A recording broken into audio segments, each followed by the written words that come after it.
बीते 2 हफ्तों में गुजरात में चांदीपुरा वायरस के कारण करीब 16 बच्चों की मौत होने की आशंका है।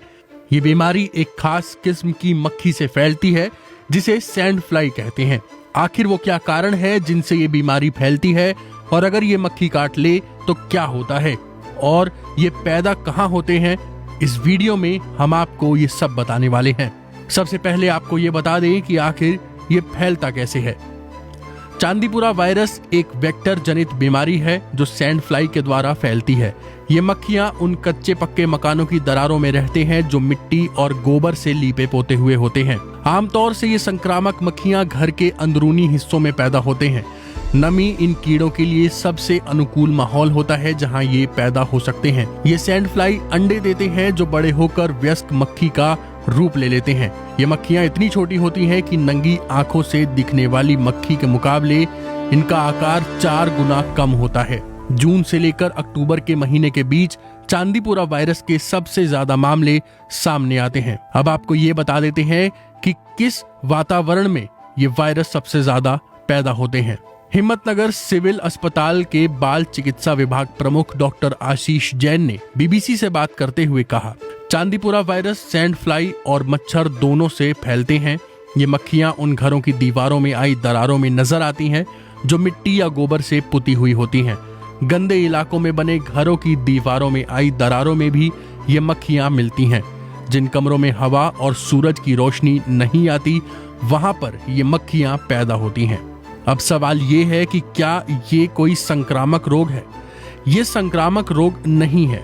अगर किसी एक बच्चे को ये होता है तो किसी दूसरे बच्चे में इससे नहीं फैलेगा। हालांकि अगर ये सैंड फ्लाई किसी संक्रमित बच्चे को काटने के बाद किसी स्वस्थ बच्चे को काटता है तो ये हो सकता है कि वो स्वस्थ बच्चा बीमार पड़ जाए।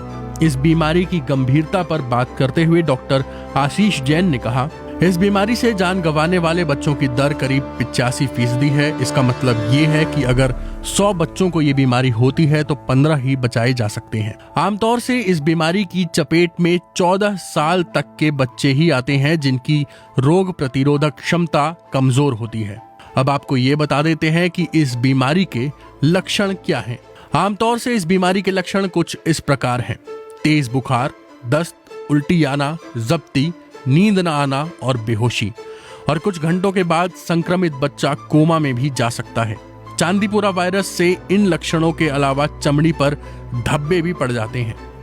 डॉक्टरों के मुताबिक इस वायरस से होने वाली बीमारी का फिलहाल कोई इलाज नहीं है, केवल लक्षणों का ही इलाज हो पा रहा है और अभी तक इसके लिए वैक्सीन भी नहीं बनी है। अब आप ये समझिए कि इससे बचाव कैसे कर सकते हैं।